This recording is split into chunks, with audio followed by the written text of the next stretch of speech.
वालेकुम सलाम सर, कैसे हैं आप? अल्हम्दुलिल्लाह। वालेकुम अस्सलाम सर। तो 3-4 मिनट और देख लेते हैं, फिर शुरू करते हैं हम लोग ना लेक्चर अपना। देख लें तो शायद 3-4 मिनट में बच्चे आ रहे हैं, फिर हम शुरू करते ओके हैं। Sir, okay sir.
जी बच्चों, आज हम क्यूबन मिसाइल क्राइसिस पढ़ेंगे। इसको 13 डे क्राइसिस भी कहते हैं, या इसको अक्टूबर क्राइसिस भी कहते हैं। कई नामों से ये जाना जाता है। 1962 का आपने याद रखना है, क्यूबन क्राइसिस का। ये वही दौर है जब इंडिया की और चाइना की जंग चल रही थी लद्दाख में। तो जी रिदा, आपको क्या पता है क्यूबन क्राइसिस के बारे में?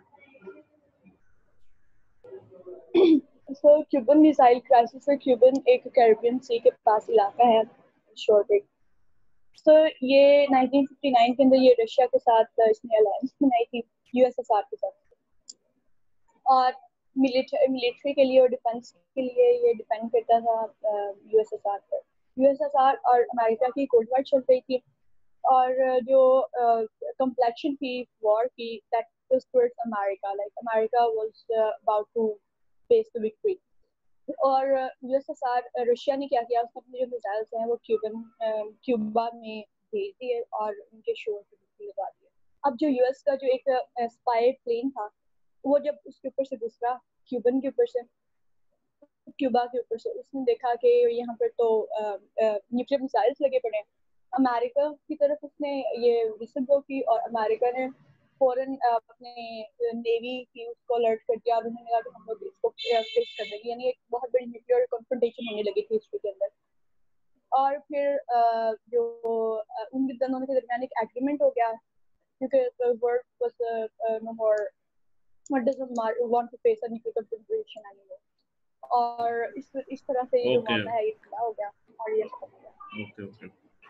अच्छा जी, ये बेसिकली इसकी वजह ये थी कि आप लोग मनोर डॉक्ट्राइन पढ़ लेना। अमेरिका की पॉलिसी जो थी, इसमें यह था कि सर, कौन सा? Monroe doctrine. Spell? Doctrine. Sir, Monroe. हाँ, ओके। अच्छा जी, अब इसमें होता ये है कि जो आपको पता है, दुनिया सबसे पहले यूनिपोलर थी, मतलब कि जो सबसे ज़्यादा जो ताकतवर था वो रशिया किसी दौर में समझा जाता था, ठीक है। फिर बीच में अमेरिका आ गया, वो दुनिया मल्टीपोलर हो गई जब ये वर्ल्ड वॉर 2 ही है। भाईजान मैं यस सर।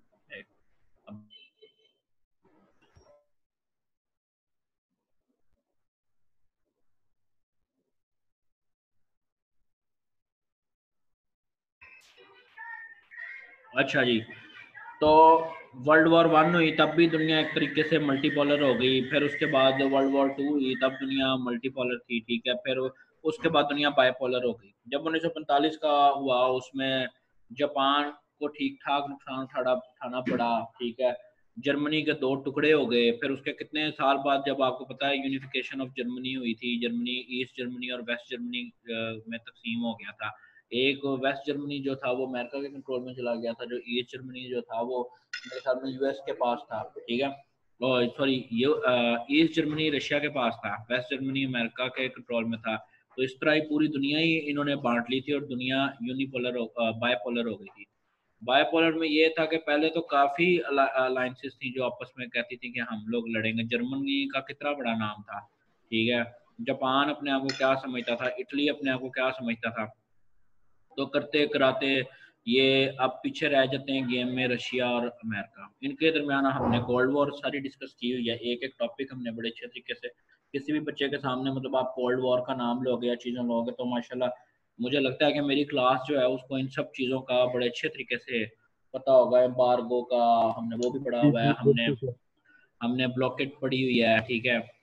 तो इसमें ये होता है कि अमेरिका जो है ना, अमेरिका के साथ ही एक मुल्क है जिसको आप क्यूबा कहते हैं, ठीक है।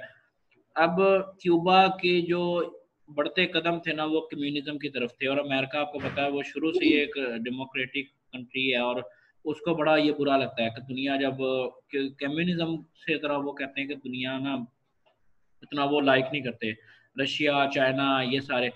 अब जब ये सिलसिला शुरू हुआ ना तो इन्होंने कहा कि यार ये तो काम जो है वो ख़राब है, ऊपर से ये अब वहाँ पे जो था वो फेडरल कास्ट्रो जो है उसके बारे में भी आप अगर थोड़ा सा पढ़ लें थोड़ी सी उसकी, ये चेक वगैरह और फेडरल कास्ट्रो, चेक वगैरह का भी अगर आप लोगों ने पढ़ना है उसके बारे में भी आप लोग पढ़ेंगे। वो रेवोल्यूशनरी कौन था जो बड़ा, जिसका अदील मैं आता हूँ, मुझे ब्रीफिंग दे लेने दो फिर मैं आपके भी सुनता हूँ। चेक वगैरह जो था वो उसकी क्या हिस्ट्री थी, क्यूबा में इनकलाब कैसे आया, ये पता है कि ये फिर टॉपिक्स हैं आपके आगे पढ़ने वाले। आराम से अच्छे मौसम में साथ यस सर।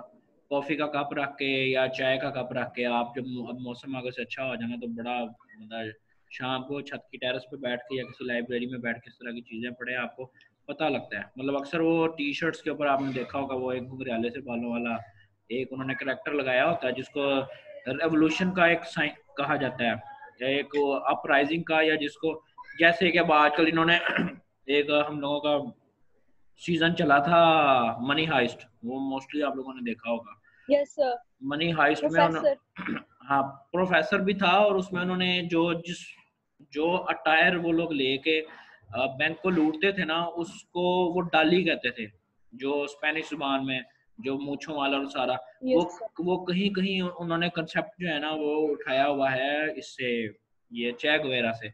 मतलब उसमें नाम ही वो रेजिस्टेंस का मान जाता है कि हम सिस्टम के खिलाफ रेजिस्टेंस है। आप जब उसके अगले सीजन उसके देखोगे तो आपको पता लगेगा कि लोग जो हैं वो भी सड़कों के ऊपर सेम अटायर जो है वो पहन के आते हैं, और वो ये शो करते हैं कि जी वाकई हम भी।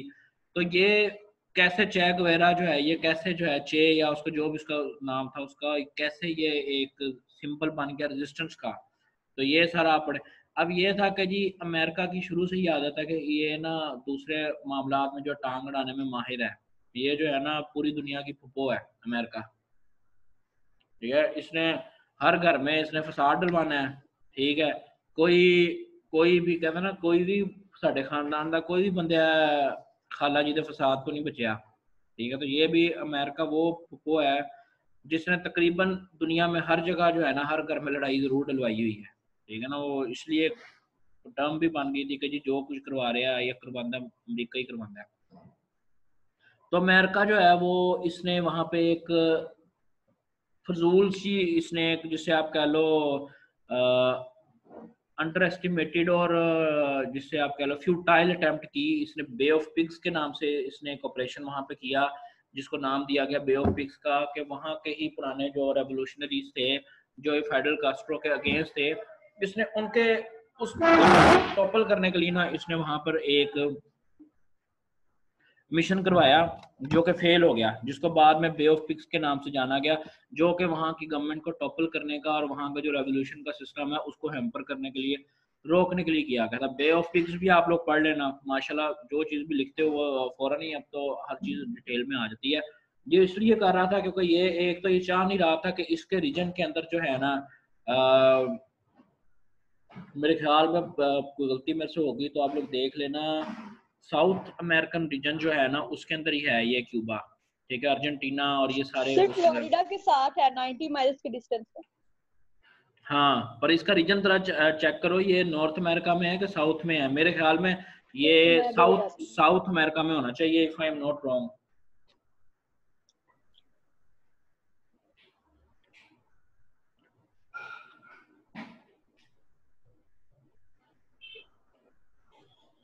कौन से कॉन्टिनेंट में था ये, नॉर्थ अमेरिका का कॉन्टिनेंट में था या साउथ अमेरिकन कॉन्टिनेंट में था? साउथ में सर, लैटिन अमेरिका।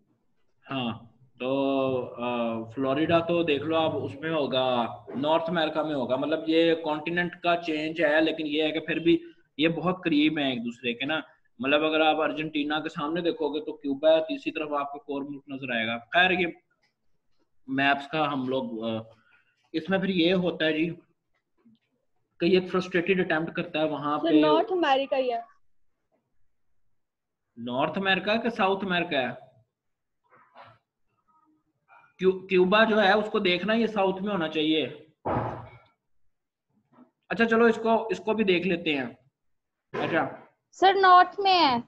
नॉर्थ में क्यूबा? नॉर्थ में है, ये पत्तों की मोटरवे के साथ है सर। सर मेरे ख्याल में तो फ्लोरिडा की साउथ में है। मेरे ख्याल में तो बच्चों ये चीचा उतनी से को 5 किलोमीटर पीछे होना चाहिए। चुनिया में फैसलाबाद के साथ है। हैं या वो फैसलाबाद के साथ लेके जाना है सही से, फैसलाबाद के साथ ही बना देते हैं। अच्छा फिर इसको निशाताबाद नाले के साथ ही, नहीं निशाताबाद का नाला नहीं है वो काफी बड़ा है, उसके अंदर ही बना देते हैं। भाई निशाताबाद वाली साइड में प्रॉपर्टी बड़ी महंगी हो गई है, इसको ना आपको थोड़ा सा समुद्री वाली साइड पे लेके जाओ, वहां पे जीसी का कैंपस भी खुल गया है। सही है सर। अच्छा ये क्यूब साइज का बनेगा ना सर क्यूबा का? प्रॉपर्टी का मसला है तो फिर इसे थल के अंदर ले जाते हैं जहाँ पे रेत ही रेत है। बलोचिस्तान ना ले जाइए। 50,000 एकड़ मिल जाएगा। अच्छा प्रॉपर्टी महंगी होगी। इसको बच्चों sugar bowl of the world भी कहते हैं क्यूबा को, जो अगर आप इसको देखें मतलब मुख्तलिफ मुल्कों के मुख्तलिफ नाम होते हैं, तो इसको sugar bowl of the world भी कहते हैं। और दूसरे नंबर पे मैं आपको बता रहा हूँ, अल्लाह आप लोगों को खुश रखे, एक तो जब बाद में आप लोग तसल्ली से जब आप लोग देखोगे ना तो आप लोग पाओगे कि ये साउथ अमेरिका के अंदर है, जो साउथ कॉन्टिनेंट है ये दुनिया का जो बड़ी आजम है ना। और दूसरे नंबर पे जब ये फ्रस्ट्रेटेड अटेम्प्ट पूरी नहीं होती, ठीक है, तो जो क्यूबा है जाहिर बात है कि कम्युनिज्म की तरफ बढ़ रहा है वो, और रेवोल्यूशंस आ रहे हैं, तो वो फिर रशिया को कहता है कि जी अमेरिका जो है उसने तो हमें हैम्पर करने के लिए जो है इटली के अंदर, और ना सिर्फ इटली और इटली था और टर्की, इटली और टर्की के अंदर ना सिर्फ न्यूक्लियर मिसाइल उसने लगाए हुए हैं, बल्कि ये तो आए रोज हम लोगों के घरेलू मामला के अंदर ये फसाद बर्पा करता है, ठीक है, कभी हमारे ऊपर डायरेक्ट इन्वेजन करने की कोशिश करता है, ठीक है, कभी ये हम लोगों की गवर्नमेंट को टॉपल करने की कोशिश करता है। तो हम अब क्या चीज आ गई, कोल्ड वॉर पहले चल रही है, ठीक है, रशिया की और अमेरिका की 1945 के बाद। ऐसे ही है बच्चों, आपको पता है कि ये 1945 के बाद ये टग ऑफ वॉर जो है ये शुरू हो गई थी कि कौन दुनिया का यूनिपोलर दुनिया को करेगा, दुनिया का बादशाह कौन बनेगा, ठीक है। अब माशाल्लाह इस वक्त जो दुनिया मेरी नज़र में वो दुनिया जो मर्जी वो कहती रही कि जी अमेरिका जो है वो बड़ा, लेकिन मेरी नज़र में दुनिया इस दफ़ा फिर एक बार फिर मल्टीपोलर हो गई है, ठीक है। मतलब आप देख लो कि जिस मुल्क के पास न्यूक्लियर पावर है, ठीक है, या इकोनॉमिकली जो देख रहा है वो आप मुकाबला तो उसी तरह से ही होगा। अगर आप रशिया और अमेरिका आमने सामने खड़े हो जाते हैं और कोई न्यूक की, लेकिन अब ये माशाल्लाह इतने सियाने हो चुके हैं, इनको समझ में आ गई हुई है कि आधी दुनिया हम सारे हमने आपस में नहीं लड़ना। और आप लोग देख लेना कि ये प्रॉक्सी वॉर्स ही करेंगे, ये बीच वाले मुल्कों का बेड़ा गर्क करेंगे, ये आमने सामने कभी भी नहीं खड़े होंगे। क्यों? इनको पता लग गया कि किसी गरीब की झोंपड़ी जला के जो है ना वो अपनी बीड़ी सुलगा ली जाए, ठीक है, अपने पैसों की एक माचिस भी ना हम लें। जैसे कि अब ये सारा केस है, इसके अंदर 4 चीजें जो मैंने आपको पढ़ाई हैं वो चल रही हैं। इसके अंदर कोल्ड वॉर चल रही है, ठीक है, इसमें आगे जाके जो है वो कहते हैं कि जी किसी तरीके से इसके अंदर रशिया जरूरी वॉर का सामान ना पहुंचा दे, अमेरिका ब्लॉकेट लगाने की कोशिश करता है, ठीक है, और ब्लॉकेट लगाने से वो डरता है इसलिए है कि उसको पता है कि अगर मैं ब्लॉकेट करता हूँ तो फौरन ही ये वॉर का पैमाना समझा जाता है। आप किसी भी शिप को रोकते हो, उसको हैम्पर करते हो, उसको किसी मुल्क में दाखिल होने से रोकते हो तो ये वॉर होती है, ठीक है। अब उस वक्त अमेरिका के पास 2 ऑप्शन थे, या तो वो सीधे का सीधा अर्जेंट इसके ऊपर चढ़ दौड़े क्यूबा के ऊपर, ठीक है, या तो फिर अमेरिका के ऊपर सेकंड ऑप्शन था कि वो इसके ऊपर इसके शिप्स को रोके जो रशिया से आ रहे हैं उनको चेक करे। रशिया से जब इस बारे में पूछा गया, उन्होंने कहा जी हम तो गरीब मुल्क है और हम तो इसका जो है ना वो इनको सपोर्ट करने के लिए जरूरी सामान उसके जरिए, बेसिकली उसके मकसद ये था कि वहाँ पे किसी तरीके से न्यूक्स पहुंचाए जाएं। अब ये आप देखो प्रॉक्सी वॉर भी चल रही है माशाल्लाह, कोल्ड वॉर भी चल रही है, एक मुल्क के अंदर प्रॉक्सी वॉर भी चल रही है, इसके अंदर सारी चीजें ये आ जाती हैं। जब आप लोगों का ये इंटरनेशनल लॉ के सारे टॉपिक्स को ये वो कर देगा, रिफ्रेश कर देगा। कैसे जी एम्बार्गो ऐसे है कि जी उन्होंने कहा है कि जी हमने इनके शिप्स रोकने हैं जो रशिया से क्यूबा के अंदर आते हैं ताकि हमें पता लगे कि क्या आ रहा है, ठीक है। अच्छा, कोल्ड वॉर चल रही है सारी लड़ाई में कि अमेरिका की और रशिया की आपस में तकलीफ है। प्रॉक्सी वॉर ऐसे चल रही है कि वो चल क्यूबा के ऊपर रही है, क्यूबा को एक मुल्क सपोर्ट कर रहा है, जैसे कि अभी हम लोगों ने सारा पढ़ा है कि प्रॉक्सी वॉर चल रही है यमन में, सीरिया में, अमेरिका की और रशिया की, ठीक है। वैसी तब चल रही थी। बट ये बात है कि वो लोग जो है ना वो इतने बेवकूफ नहीं थे, इतने गधे नहीं थे वहाँ पे माशाल्लाह, शिया सुन्नी नहीं थे। क्योंकि शिया सुन्नी का मसला अगर आ जाए तो फिर तो पूरी दुनिया एक तरफ और फिर हम ही एक दूसरे के दुश्मन हैं। तो वहाँ पे हिसाब कुछ और था, वहाँ पे शिया सुन्नी का तो मसला था नहीं, इसलिए वो मसले कवर हो जाते हैं। हमारे तो एक दफा लड़ाई डलवानी हो, आप छोटी सी बात कर दे तो मसला फिर उसके बाद माशाल्लाह नस्लें खींचती हैं, आगे नस्लों तक चलता है, ठीक है जी। अब इसमें बात ये हुई है कि उन्होंने जब एम्बार्गो लगाई या सारा वो सिलसिला हुआ, अमेरिका जो है और रशिया जो है वो, ये बेसिकली इनकी अपनी टसलबाजी थी, कोई इनका फायदा नहीं होता। अमेरिका को ये था कि यार इतनी दूर रशिया से क्यूबा है, अगर आप नक्शे पे देखो ना तो क्यूबा माशाल्लाह कहाँ पे है, अमेरिका उसके साथ पड़ता है, उसको अमेरिकन लॉबी के अंदर होना चाहिए। और रशिया कहाँ पे है, रशिया को आने के लिए वो पूरा अंटार्कटिका गुजर के ऊपर से घूम के वो साउथ पैसिफिक वो ऊपर मतलब सारा वो करके आना पड़ता है। उन्होंने कहा कि यार ये तो हमारे ब्लॉक के अंदर होना चाहिए, ये तो मतलब हमारी पट्टी से निकल रहा है, जैसे कि आपको पता है उसको पसंद नहीं है कि अमेरिका की कोई हमारी। तो सर फिर ये शुरू किसने की थी सर, ये यूएस ने शुरू की थी या फिर ये रशिया ने शुरू की थी सर? शुरू तो बात करें हम दुनिया में अपनी हेजमोनी चलाने के लिए, दुनिया को जेर करने के लिए, ये तो लड़ाई 1945 से शुरू हो गई थी। लेकिन ये है कि वहां पे जो 19 मेरे ख्याल में, if I am not wrong, 1959 में जो है ना वहाँ पे उनका नया प्रेसिडेंट आया है, ये फेडरल कैस्ट्रो जो है ना, वहाँ पे उसको इनकलाब की सूरत में कि वो चलना चाहता था रशियन पैटर्न पे कम्युनिज्म के ऊपर, ठीक है। तो अमेरिका को तब भी तकलीफ होनी शुरू हो गई थी। तो ये बेसिक जो है ना, अमेरिका चाहता था कि ये सब रीजन मेरे अंडर रहे, ठीक है, इसके लिए उसने अब रशिया जो था वो भी किसी तरीके से अमेरिका के ऊपर चाहता था कि जी मैं किसी तरीके से जो है ना वो अमेरिका को जेर करूं। अब रशिया की भी मजबूरी क्या थी, एक तरफ तो उसने क्यूबा को सपोर्ट करना था, ठीक है, दूसरी तरफ से उसने कम्युनिज्म को सपोर्ट करना था, तीसरी तरफ से उसने अपना प्रॉक्सी वॉर और कोल्ड वॉर में अपना अपर हैंड रखने की कोशिश करना था, ठीक है। Russia wanted to kill many birds with one stone, ठीक है। वो उधर से अमेरिका भी यही कहता था। जाहिर बात है जो क्यूबा का मिशन, अमेरिका को तो चोट लग गई हुई थी, जो उसका बे ऑफ पिग्स उसका फ्लॉप हुआ था, ठीक है। अब रशिया के पास क्या थी, उसका जो प्रेसिडेंट था जिसका नाम था निकिता कर्शीव करके, प्रोनाउंसिएशन में कोई थोड़ा सा इशू हो जाए तो, उनके पास जो मिसाइल थे ना वो लॉन्ग रेंज नहीं थे, ठीक है। वो ऐसे नहीं थे कि जो बाज तो मिसाइल होते हैं ना इंटरकॉन्टिनेंटल, बैलिस्टिक मिसाइल जो एक कंटिनेंट से दूसरे कंटिनेंट तक जाते हैं। ये कहते यही थे लेकिन इनके पास थे नहीं, तो इनको भी कोई ऐसी जगह चाहिए थी कि जहां से ये बड़े आराम से अमेरिका के ऊपर, जिस तरह आपने खुद बताया कि फ्लोरिडा बिल्कुल साथ था, ये चाहते थे। इन्होंने क्या किया जी, रशिया वालों ने, इन्होंने भी सेम हरकत की। इन्होंने ऐसा किया कि इन्होंने क्यूबा को कहा कि जी हम आपकी मदद करते हैं। क्यूबा ने भी कहा, हालांकि क्यूबा इस नेचर का था नहीं, जो वहाँ का फेडरल कैस्ट्रो जो है वो आए इसलिए था कि हम बैरूनी तसल्लुत से आज़ाद हो जाएं। लेकिन जब उन्होंने देखा कि जी बड़ी फुप्पो तो मान नहीं रही, ठीक है, तो बड़ी फुप्पो का मुकाबला कौन कर सकती हैं, बड़ी फुप्पो का मुकाबला तो छोटी फुप्पो कर सकती हैं, ठीक है, या उनसे। तो उन्होंने जी फिर दूसरी फुप्पो जो है वो रशिया, उन्होंने उनसे बात करने का जी आप हमारी जान इसे छुड़वाएं आप। उन्होंने कहा जी कोई मसला नहीं है, मैं तो पैदा ही दुनिया में इंसानियत की खिदमत के लिए हुई हूँ, ठीक है। जो दूसरी फुप्पो उन्होंने कहा जी कि मैं तो आ जाती हूँ आपकी मदद के लिए, रिश्ते का मसला हो या रिश्ता तोड़ाना हो या कुछ भी करवाना हो, जुड़वाना हो, मैं सब कुछ कर लूंगी। तो अब होता ही है कि जो दूसरी फुप्पो है वो क्या करती हैं, अच्छा अपनी सर, तब एक ये भी चल रहा था कि जैसे आपने बताया सर, कौन बनेगा इसमें बादशाह, कौन बनेगा, रशिया बनेगा या अमेरिका बनेगा। उन्होंने इस चीज का फायदा उठाते हुए रशिया से कहा कि आप हमारी जगह पे लड़े इनके साथ। ये बिल्कुल रशिया इसलिए ही मदद उनकी करना चाह रहा था, क्योंकि रशिया को भी पता था कि ये जो लड़ाई है ना, हम इतनी दूर बैठ के नहीं लड़ सकते। जैसे कि अफगानिस्तान कभी भी इनके हाथ ना आता अगर पाकिस्तान इनको जगह ना देता, ठीक है। इसी तरह उनको भी पता था कि हम तो इतनी दूर से आके किस तरह हमला करेंगे। जब जापान की और अमेरिका की लड़ाई हुई थी, मैंने आपको तब भी बताया था कि जापानीज पायलट्स जो थे उन्होंने फिदाई हमले, सुसाइड किए थे। मैंने आप लोगों को इसलिए कहा था कि मूवी भी आप लोग देखना कि आपको पता लगेगा, जब दूर से आप लड़ने आते हो ना तो आप पहुंच तो जाते हो अपनी जगह पर, लेकिन आपके पास वापस जाने के लिए कोई जगह नहीं होती। उसके लिए आपको किसी करीब के मुल्क में उतरना पड़ता वापसी पे।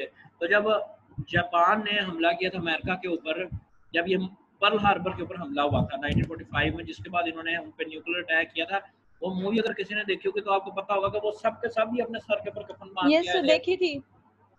हम लोग कफन बांध के शायद आपने ये बात बताई हो, लेकिन मुझे समझ नहीं आई सर ये वाली बात। शायद आपने बताई हो सर ये मैप वाली बात। सर जब वो मैप से हटके है, जरा दूर है, तो सर फिर कॉन्फ्लिक्ट किस बात का है? वो क्यों उसमें इन्वेड करना चाहते हैं? कॉन्फ्लिक्ट है पूरी दुनिया को जेर करने का, दुनिया का यूनिपोलर करने का, पूरी दुनिया पे हुकूमत करने का, अपना जो है ना पूरी दुनिया को बताना कि जी सबसे स्ट्रॉन्ग हम हैं। जो लड़ाई जो कम्युनिज्म का कॉन्फ्लिक्ट है जी। ठीक सर, ठीक है। वो तो एक, अगर रशिया जीत जाता तो कम्युनिज्म है, अमेरिका जीत जाता तो उनका रिपब्लिक डेमोक्रेटिक है, ठीक है। वो अपना झंडा लहराना चाहते हैं। लड़ाई शुरू से ही यही है, 1945 से ले लो या उससे पहले जो हुई थी। एक बंदा जो है उसको जंगी जुनून होता है। 1945 से पहले क्या जंगी जुनून था? जो हिटलर था उसको यही था ना, वो कहता था कि हम लोग जो जर्मन हैं वो दुनिया की सबसे बेहतरीन कौम है। मतलब तो अगर आप उससे भी पीछे चले जाओ, जुनून तो कॉन्फ्लिक्ट तो यही होता है कि जी मैंने दुनिया को जेर करना है। दुनिया को जेर करने का क्या मकसद है? एक तो दुनिया में आपकी बात मानी जाएगी, फिर सारे रिसोर्सेज जो है, जो मुल्क जिसके पास पेट्रोल है, जिसके पास सोना है, जिसके पास चांदी है, सारे के सारे जब आप दुनिया के मालिक बन गए तो आप जहाँ मर्जी जाके जो मर्जी लूट लो। ऐसे ही होता है ना? Yes sir. तो यहाँ मुझे complete briefing, yes sir, sure एक दफा आप लोगों को ये टॉपिक को ब्रीफ कर लेने दो, तो ताकि फिर ये कि मैं बीच में फिर इसमें जो सवाल क्वेश्चन आंसरिंग सेशन अगर रह भी गया तो आप लोग अभी नोट्स ले लो, फिर हम उसको कर लेंगे। मुझे सिर्फ एक दफा इसकी ब्रीफिंग पूरी दे लेने दो। अब होता ये है कि जब ये सारा सिलसिला चलता है तो रशिया जो है वो वहाँ पर अपने मिसाइल क्यूबा में लगा रहता है मुख्तलिफ जगह पे, ठीक है। और चूंकि रशिया के पास लॉन्ग रेंज बैलिस्टिक मिसाइल नहीं होते, उनके पास उनकी ताकत ही यही होती है कि वो क्यूबा के अंदर से बैठ के उसको मार सकते हैं। दूसरे मिसाइल के लिए तो उनको पूरा अंटार्कटिका घूम के इतना मिसाइल कहाँ से लाता है? जो पूरा नक्शे में कभी नक्शा लगा के देखना अपनी दीवार के ऊपर, तो आपको समझ आएगी कि कहाँ रशिया, कहाँ से मिसाइल उसने आके अमेरिका को लगना है और कहाँ से क्यूबा से लगना है। कितना ये ऐसे ही है जैसे फैसलाबाद से टोबा टेक सिंह है या फिर फैसलाबाद से आप कराची लगा लो। तो उन्होंने कहा कि जी हम जो है वो अपने मिसाइल जो है ना वो टोबा टेक सिंह में लगाते हैं ताकि वो फैसलाबाद के ऊपर डायरेक्ट हिट कर सके। हम कराची से तो नहीं, हमारे पास मिसाइल के, हम वो यहाँ से भेजें। जब ये मिसाइल लागे तो अब कोई उन्होंने बता के ये अलग ऐलान नहीं लगाए, लेकिन अंदर खाते जो है ना वो एक खबर चल गई कि जी उधर से इटली और रोम, इटली के ऊपर और तुर्की के ऊपर अमेरिका ने मिसाइल लगाए हुए हैं। इधर से रशिया भी, ये अब आज तक मुझे बात नहीं समझ आई कि जब रशिया इतनी दूर आके मिसाइल लगा रहा था, ये मिसाइल न्यूक्लियर पहुंच कैसे गए? क्योंकि अमेरिका तो कहता था अगर हमें कहीं पे न्यूक्स नजर आ जाते हैं तो हमने तो वो रास्ते में उड़ा देने हैं, वो पूरे का पूरा शिप उड़ा देना है। इन्होंने पहुंच के कैसे लगा दिए? ये अब अमेरिका तो इतना वो नहीं है ना कि वो कहेगा जी हर चीज़ ही मैं हैंडल कर सकता हूँ। उसके हम साये में आके किसी ने न्यूक्लियर मिसाइल लगा दिए और मतलब उसको पता भी नहीं लगा, कैसी मजे की बात है। अब कुछ लोग कहते हैं कि जी रशिया शुरू में कहता था कि नहीं जी मैं तो मजाक कर रहा था, ठीक है, मैंने तो कोई मिसाइल नहीं लगाए थे, लेकिन बाद में वो कहते हैं कि इनके कुछ सीक्रेट एग्रीमेंट्स हुए थे जिसमें पता लगा था कि वाकई ही रशिया ने जो है वो मिसाइल वहाँ पे लगाए हुए थे। अमेरिका ने तो लगाए हुए थे, वो तो कंफर्म था, लेकिन रशिया का कोई कंफर्म नहीं था कि इसने आया मिसाइल वहाँ पे लगाए हैं कि नहीं लगाए। अब उसका मिसाइल लगाने के मैंने आपको मकसद बता दिए हैं। कोल्ड वॉर में एज हासिल करना, दुनिया में यूनिपोलर करने की कोशिश करना और अमेरिका को दूर से हिट करना मुश्किल था, तो एक मुल्क को सपोर्ट करने के बहाने, ठीक है, जिस तरह आजकल उसमें सीरिया में हो रहा है, वहाँ पे अमेरिका और जो रशिया जो है वो माशाल्लाह उनको सीरियंस को सपोर्ट करने के लिए कि एक वहाँ की गवर्नमेंट को सपोर्ट करने की कोशिश कर रहा है, एक वहाँ की वाम करने, अपनी कोल्ड वॉर भी लड़ी जा रहे हैं, प्रॉक्सी वॉर भी लड़ी जा रहे हैं और बर्बादी इन्होंने कर दी है। यहाँ पे भी कह यही रहे थे कि जी हम तुम्हारे दोस्त हैं, लेकिन दोस्त जो है ना वो पीछे से, उनका पीछे से मकसद कुछ और ही था, ठीक है। तो जो पप्पो, जो दोनों पप्पो थी ना वो रिश्ता लेना चाह रही थी, तो जब वो रिश्ता लेना चाह रही हो तो फिर वो इस तरह की आपस में बातें करती हैं कि जी हम तो आपके हक में हैं, तो इस तरह वो बेसिकली जो है ना वो क्यूबा का रिश्ता लेना चाह रहे थे। अच्छा, अब इसमें क्या चीज़ हुई कि जो इसका एंड कैसे हुआ कि एक वक्त ऐसे आ गया कि दोनों तरफ टेंशन बहुत ज़्यादा बढ़ गई, ठीक है, दोनों तरफ रातों की नींद उनकी हराम होगी। मतलब कि ये जो दिन है इसमें कहते हैं कि कोई भी मुल्क जो है वो किसी भी सूरत में सोता नहीं था, हर वक्त लोग परेशान रहते थे। और इसी के वाक़े में मतलब एक सीन ऐसे है, अमेरिका ने कहा कि जी हर वक्त हमारा जासूस त्यारा जो है ना वो क्यूबा के ऊपर घूमता फिरता रहेगा कि वो लोकेट करे, ठीक है। उन्होंने जगह भी लोकेट कर ली और उसके बाद उन्होंने एक दफ़ा जब उनको पता लगा तो उन्होंने कहा जी हम इनके ऊपर हमला कर देते हैं, क्योंकि इन्होंने हमारे ऊपर न्यूक्लियर लगा के रख दी है। तो उस वक्त कहते हैं कि अगर ये दोनों जो प्रेसिडेंट्स हैं, उधर से ये निकिता और इधर से ये जॉन एफ कैनेडी, अगर ये थोड़ा सा तहम्मुल से काम ना लेते ना तो दुनिया न्यूक्लियर अटैक की जद में आ जाती, ठीक है। और इसके अलावा भी एक और काम भी हुआ था कि जब अमेरिकन कुछ त्यारे वहाँ पे चेक कर रहे थे ना तो उसको उन्होंने मार गिराया था रशियन एजेंसियों ने या कुछ वहाँ पे, तो उससे थोड़ा सा माहौल गर्म हुआ, जो दुनिया न्यूक्लियर वॉर के करीब गई। फिर दूसरी दफ़ा ऐसे हुआ कि रशियन सबमरीन जो थी वो पानी के अंदर थी, तो उसको ऐसा मुगालता लगा कि जी जंग छिड़ गई है। तो उस वक्त उसके अंदर तीन शिप के अंदर तीन सबमरीन के अंदर तीन बंदे थे, एक कमांडेंट था शिप का, ठीक है, कैप्टन, एक पॉलिटिकल असिस्टेंट था और एक सेकंड इन कमांड था। जो पॉलिटिकल असिस्टेंट होता है ना वो ऐसी है जैसे मुल्क का, किसी मुल्क का आप वो ले जाओ जो आपको बताए कि जी हमने ये चीज़ जो है ना वो हमने इस हिसाब से करनी है, ये चीज़ हमने इस हिसाब से करनी है, इसका ये आप, तो जब उसको लगा ना अंदर उनको कुछ गलत फहमी हुई, उनके साथ कुछ चीज़ टकराई, उनको लगा कि जी जंग छिड़ गई है, तो न्यूक्स उनके पास अवेलेबल थे। जो शिप का जो कैप्टन था उसने भी कहा जी न्यूक्स चला दो अमेरिका की तरफ। जो पॉलिटिकल सेक्रेटरी था उसने कहा जी हाँ भी मैं भी यही इजाज़त देता हूँ, चला दो। जो तीसरा बंदा था ना उसका नाम आप लोग ढूंढ लेना, थोड़ी रिसर्च करोगे तो, उसने इनकार कर दिया, उसने कहा नहीं जी ये न्यूक नहीं चलाने। मतलब ये कोई ऑन द रिकॉर्ड बात नहीं है, सुनी सुनाई बातें हैं कि उसने कहा कि जी मैंने न्यूक्स नहीं चलाने जब तक मुझे श्योरिटी नहीं मिली। और वो वाकई जब उनको थोड़ी देर में कंफर्मेशन मिली तो कोई बात नहीं, लेकिन चंद सेकंड की दूरी पे जो है ना वो न्यूक्लियर वॉर उस दौर में आ गई थी। तो ये सारा इशू ये हुआ था। फिर उसके बाद जब इन दोनों को एहसास हुआ दोनों मुल्कों को कि जी हम लोगों की आपस की कन्फ्रंटेशन की वजह से दुनिया तीसरी आलमी जंग की तरफ आ गई है और उसके साथ ही दुनिया में एक नई न्यूक्लियर वो होने लगी थी, वॉर होने लगी थी। तो ये तो कितना, और ज़ाहिर पता रशिया का इसमें क्या इतना नुकसान जा रहा था, बेसिकली तो क्यूबा का बेड़ा गर्क हो रहा था और अमेरिका को हो रहा था। रशिया को भी पता था कि इंटरनेशनल कम्युनिटीज़ ने जितना अमेरिका को 1945 के बाद बुरा कहा है, मैं तो इनका फिर आपस में ज्वाइंट कंसेंसस हुआ कि जी हम लोग अपने मिसाइल जो है वो निकाल लेंगे वहाँ से, ठीक है। अमेरिका ने इस चीज़ का वादा किया कि जी मैं आज के बाद जो है ना वो क्यूबा के ऊपर कभी इन्वेड नहीं करूँगा। वहाँ के पॉलिटिकल मामला को नहीं छेड़ूंगा, वहाँ के लोगों को उनकी विल के मुताबिक जिंदगी गुजारने दूंगा। और पर इस चीज़ से वो मुकर गया, उसने कहा जी ठीक है मैं एक बात मान लेता हूँ, ठीक है मैं क्यूबा के अंदर दोबारा इन्वेड नहीं करना, लेकिन मैंने इटली और टर्की से जो है ना वो अपने न्यूक्स नहीं हटाने, ठीक है। उधर से इनके साथ भी यही बात हुई, वो तो रशिया तो पहले यही कहता था, वो कहता था जी कौन से मिसाइल भाई मैं तो मजाक किया जी, या फिर केड़े मिसाइल, वो तो यही सारी बात थी। तो ये सारी स्टोरी है, इसका एंड सिर्फ ये हुआ कि एक दफ़ा दुनिया जो है वो न्यूक्लियर अटैक्स के बिल्कुल पास चली गई, और at the end of the day जब दोनों लोगों को रियलाइज हुआ, ठीक है, तो उन लोगों ने क्या हरकत की कि उन्होंने आपस में बैठ के रब्ता किया, और उस 1962 के बाद उन्होंने एक चीज़ शुरू की, एक आपस में हॉटलाइन उन्होंने आपस में बनाई, जिसके ज़रिए उन्होंने कहा कि अगर आज के बाद कोई भी कन्फ्रंटेशन होगी ना, तो हमने दरमियान वाले जो साजे माजे हैं हमने उनकी बातों में नहीं आना, हमने खुद डायरेक्ट रब्ता करना। और हॉटलाइन का कॉन्सेप्ट तब मतलब चला कि कोई भी किसी किस्म की कोई लड़ाई हो, कोई आपस में कन्फ्रंटेशन हो, तो हम फौरन एक दूसरे से रब्ता करें, ठीक है जी। अब ये इसके अंदर ही कोल्ड वॉर भी आ गया, इसके अंदर ही पैसिफिक ब्लॉकेज भी आ गई, इसके अंदर ही अपना प्रॉक्सी वार, कोल्ड वॉर, ठीक है। और ये सारा कुछ जो आ गया, अब आप लोग मेरे से बारी बारी करके तसल्ली से एक एक करके जो है ना वो सवाल पूछें, किसी के अगर रह जाएंगे तो वो हमारे पास कल का लेक्चर भी आपको देंगे। कुछ सबसे पहले कौन अपने हैंड रेस करें, फिर मैं देखता हूँ कि मैं किसको बताता हूँ। कौन सा बच्चा सवाल पूछना चाहते हैं? जी अदील, अदील आप क्या पूछना चाहते हैं?